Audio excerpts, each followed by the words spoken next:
Welcome back to our channel.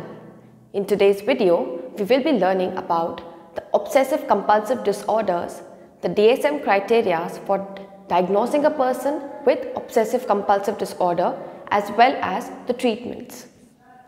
So without further ado, let's move on to understanding the concept of OCD better by breaking down each and every terminology and really understanding what significance it holds.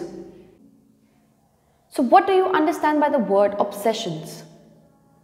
Obsessions are persistent intrusive thoughts, ideas, impulses and images that seems to invade a person's conscious. So these are more about, the mental processes, the mental thoughts, the mental images, intrusive thoughts. Whereas compulsions are repetitive and rigid forms of behavior or mental acts that a person cannot stop to perform. He has to perform these acts in order to minimize the anxiety felt by him on the account of the obsessions or the obsessive thoughts. Another important fact to know about the people suffering from OCD is that they do have some insight into their actions and thoughts.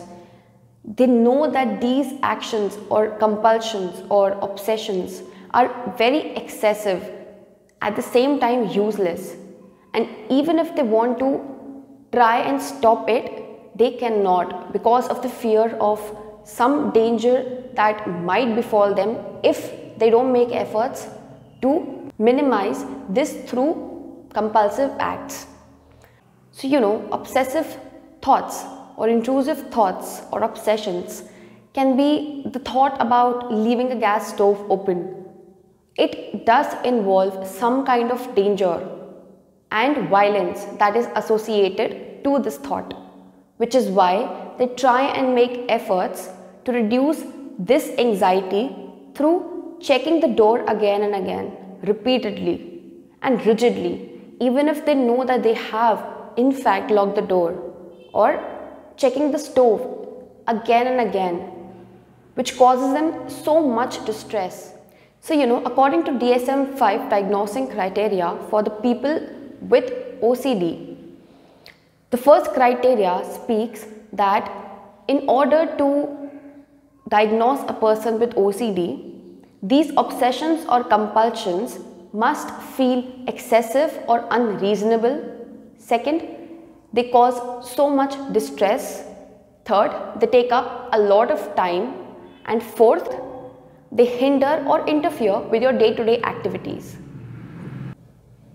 Another interesting thing to note here is that obsessive thoughts can even take form of obsessive wishes, as these intrusive thoughts feel both intrusive as well as foreign to the person experiencing these thoughts.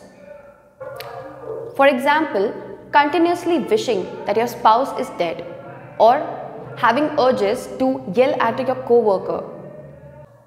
Another example would include concerns of having the feeling that you've made the wrong decision. Compulsions are similar to obsessions in a lot of ways. For some people, compulsions can develop into detailed rituals where a person tries to perform each and every task in accordance with those rules and regulations or the rituals. Like obsessions, compulsions can take up various forms like compulsively cleaning or checking or constant repetitive efforts into finding some sort of order or balance in their surroundings. Now let's take a look at the epidemiology, comorbidity and course and prognosis of people with OCD, and then we will move on to understanding OCD with the perspectives of various schools of thoughts in psychology. The rates of OCD are fairly consistent with a lifetime prevalence of 2 to 3% in a general population. In adults, men and women are equally likely to be affected, but in adolescents, boys are more affected than the girls. The mean age of onset is about 20 years, different in men and women, but overall the symptoms of about 2/3 of the affected people, the onset is before the age of 25, and the symptoms of fewer than 15% have an onset before the age of 45. People with OCD find it difficult to maintain relationships, social relationships, and friendships. So, single people are more likely to be affected with OCD rather than the married people or the ones in relationships. OCD is comorbid with major depressive disorder, social phobia, specific phobia, generalized anxiety disorder, panic disorder, personality disorder, as well as Tourette's syndrome. We will be talking about Tourette's syndrome in a while. Another important thing to remember here is that the differential diagnosis of OCD is with Tourette's disorder, as well as OCD exhibits a superficial resemblance with obsessive compulsive personality disorder, but these both are extremely different, and we will be talking more about the differences between these two when I take up the personality disorder in my further videos. Let's take a look at what Tourette's disorder is. Tourette's disorder is a disorder which involves various physical tics and at least one verbal tic. A few people with Tourette's disorder intentionally utter inappropriate or obscene words. A tic is an unusual movement or sound which a person has little or no control over. And this condition has been linked to the abnormalities of the basal ganglia in the brain. About 1/3 of the patients affected by OCD have major depressive disorder, and they are at high suicidal risks, which can be prevented if the diagnosis is done correctly and appropriately at the right time. So let's take a look at what the other perspectives have to say about OCD. The first is the psychodynamic perspective. As we all have seen that Freud has been obsessed with the psychosexual stages of development, he has traced OCD back to the anal stage of development. He proposes that during this stage of development, children have intense rage and shame due to the negative toilet training experience and the feelings of insecurity. The id impulses usually take up the form of obsessive thoughts, and the ego defenses appear as counter or compulsive thoughts. These children repeatedly feel the need to express these id impulses, but at the same time knowing that they should control these impulses. If this conflict between the id and the ego continues, it might develop into OCD. The therapists try to help individuals uncover and overcome these conflicts and defenses using the techniques like free association and therapist's interpretation. Let's move on to the behavioral perspective. So this perspective is more concerned with treating the compulsions than the obsessions. Let's take a look at one example and understand their perspective through it. So when the pandemic first came, we all started to wash our hands or wear masks or dress a certain way. Why did we do that? According to behaviorists, when a fearful situation arises, we coincidentally wash our hands or wear masks or dress a certain way. But when the threat lifts, we link this improvement to that particular action, and repeated accidental associations lead us to believe that this action is bringing some form of luck or improvement or helping us avoid anxiety that we were facing. And so we perform these actions repeatedly.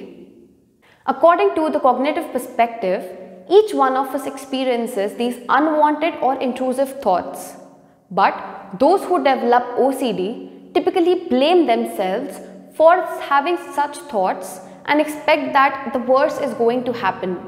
And in order to avoid these outcomes, they try to neutralize their thoughts by behaving or thinking in a way to make amends for these thoughts.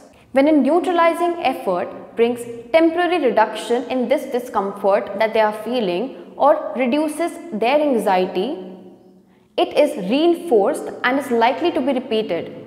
And when these efforts are repeated, they take form or develop into obsessions or compulsions. The biological perspective has linked OCD to the abnormal serotonin activities in the brain. Serotonins like GABA or norepinephrine, which are chemicals present in the brain to carry out messages from neuron to neuron, they can play an important role in developing of this disorder.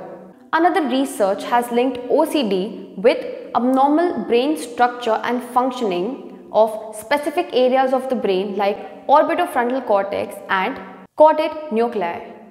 Various researches have taken place to understand the genetic basis of OCD. Several studies of twins has found that if one of them is affected by OCD, then the other has 53% chance of being affected with OCD. So let's move on to various patterns exhibited by people affected from OCD. The first is contamination. People will literally rub or peel their skins off of their hands by excessive hand washing and are unable to leave their homes because of fear of germs. Although anxiety is the most common emotional response to the feared object, obsessive shame and disgust are also common. The second is pathological doubt, which is an obsessive doubt followed by the compulsion of checking. Have you ever noticed people going back to check their doors if they've locked it or not? Why is that? It is mostly because these obsessive thoughts have some form of fear or violence attached to it. The third is intrusive thoughts.